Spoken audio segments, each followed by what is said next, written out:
In this video, we're going to be talking about 3 super effective follow-up strategies for high ticket sales. When I taught this to one of my clients about a year ago, they generated an extra $30,000 in sales in just a few weeks. And the strategies that I'm going to be sharing with you today are like my go-tos every time I'm trying to close high ticket sales. Hi, my name is Amanda Abello. Welcome to Make Money Your Honey. On this channel, we talk about sales, marketing, systems, and mindset so you can simplify your business and amplify your life. So if that's something that you're interested in, make sure to subscribe and hit the notification bell so you don't miss a single video that we have coming out on this channel. And speaking of high ticket sales, if you haven't done so already, make sure to download the free high ticket sales script that I put together for you guys in a PDF. You can find it below in the description.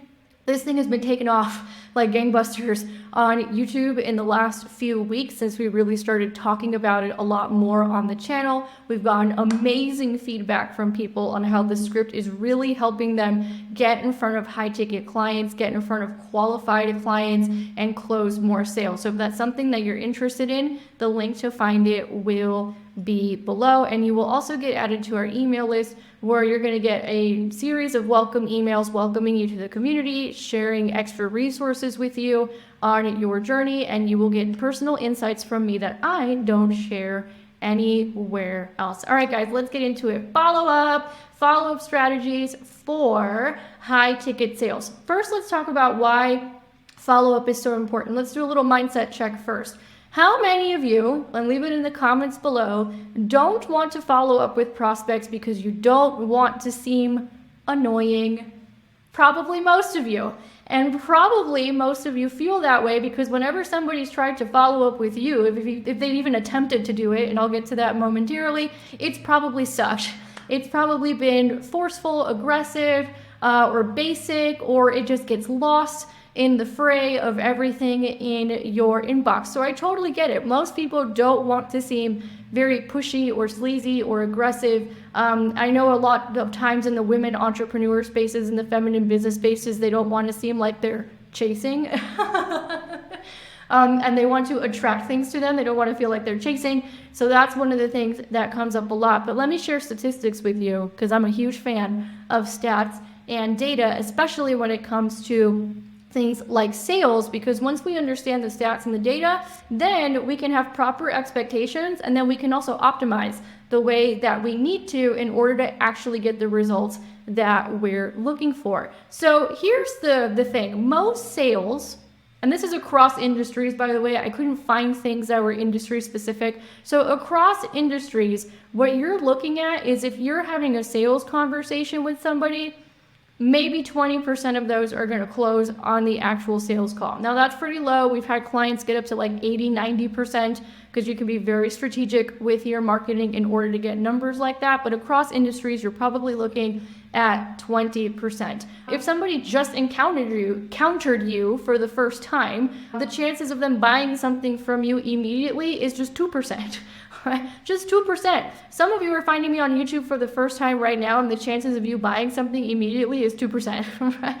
Just based on statistics. And the other thing is the sales close after 7 to 11 touches with a prospect, okay? I'm not making these numbers up. This has been very, very well documented. And it's why a lot of times if you work for a sales organization or if you've worked with sales trainers, they'll tell you these numbers because this has been extremely well documented for a long time. Now, why am I telling you all this? The reason why I'm telling you all this is because it shows you how important follow-up actually is. Now, let me share another statistic with you. Most salespeople, most sales professionals, most businesses do not follow up with a prospect more than twice. I think it was less than half of sales professionals will follow up with a prospect more than twice, and almost nobody gets to that 7 mark, and definitely nobody gets to the 11 mark. So if you just get better at follow-up and you just do it more times because you know most other people are not doing it, you're more likely to make more money. That's how I see it. And that's how hopefully you see it too after seeing these statistics. Now, that being said, we know that we have to follow up often, but following up often doesn't matter unless you're doing it very well. So let's talk about the effective ways to follow up for high ticket sales. And again, these are my favorites after having been in sales for about 15 years. So number one might be a little bit surprising. I'm gonna have to explain how this works, because when I first say this, most people don't get it off the bat, but then I kind of explain how it works on the back end, and then they're like, okay, cool, okay, I got it. I see why you're saying that. So number one is YouTube.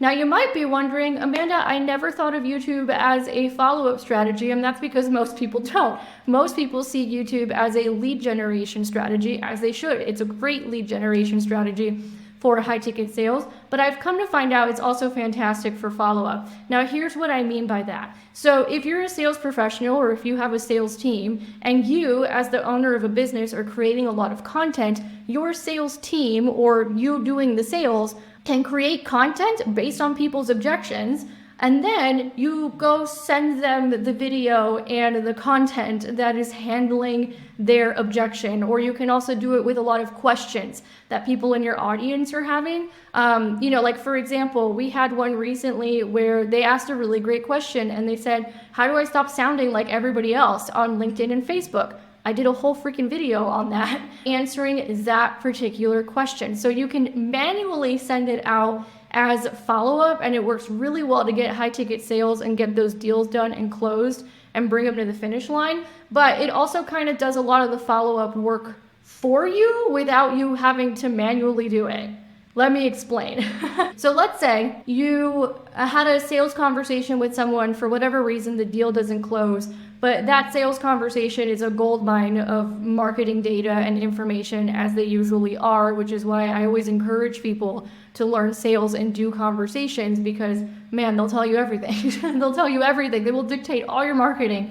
So let's say you're in a situation, for whatever reason that person did not close into a sale. Well, that does not mean that that person is not still in your orbit. See, this is a mistake a lot of people make. They think that if a sale doesn't close on a call, then it's like gone forever, and nothing could be further from the truth, because what happened is you still piqued that person's interest. That person's about to subscribe to your YouTube, they're about to sign up for your email list, they're going to be lurking on LinkedIn, they're going to be lurking on Facebook. Like, they are into you. If they gave you their time, which is their most valuable asset, they're into you. So they're going to start getting more involved in your community. So let's say they subscribe to your YouTube channel, which you can ask them to do so. You can prompt them. A lot of times they just go find it themselves, because like I said, they're already interested, or they wouldn't have given you their time the way that they did. And then they see the content coming out, and they see, oh my gosh, so Amanda just did a video on this question that I asked her on the call. Or I had this concern and Amanda already answered that on a video.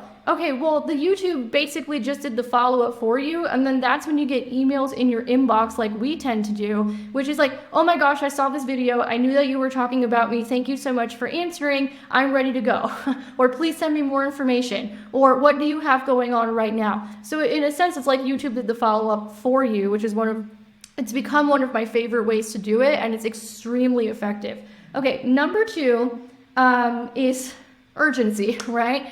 Now, if you're any good at sales, you don't have to fake urgency. A lot of people fake urgency in online marketing. They use fake timers. They do stuff like, when you get off this call, it's going to be $50 bajillion. They do stuff like that, and most of the time it's because they don't actually know how to do sales. Has been my experience with that in training people in sales since 2017, and seeing a whole mess of really horrible scripts that they've gotten from other trainers and other places that we've then had to rewrite. So we don't have to do that, right? A very simple way of doing it is like, so let's say right now at the time of filming this video, we're in the middle of a campaign. And in that campaign, we're selling early bird spots to our Effortless Revenue Mastermind, where you get access to every single program we've ever done, plus 4 calls a month with me and my team, and access to us on Slack. Those early bird spots are probably going to be gone by the time this video is released, but you can still join us, and you can find more information below on exactly what we do and how much it costs and all that. Anyway, at the time of recording this, we're in the middle of a campaign. So what happens when you're in the middle of a campaign? Spots start to sell. So you can always go back to the prospects that you haven't closed yet and said, hey, I know you were really interested in this. By the way, we've got 2 spots left. That's it. That's all you have to do. You don't have to put on fake timers. You don't have to say it's going to be $50 bajillion. You don't have to do any of that stuff. You're just like, hey, the spots are selling. I know you were interested. Do you want one of these before it sells out? That's it. That always gets the job done. Another alternative to that, which is along the same vein, is let's say you send like you could do this, right? Where you get like screenshots of people in the Facebook group or the Slack group or people sending you messages that they're in. Obviously, please white out their names for privacy reasons. But you can send that and you could be like, hey, look, people are joining us. I know that you were interested.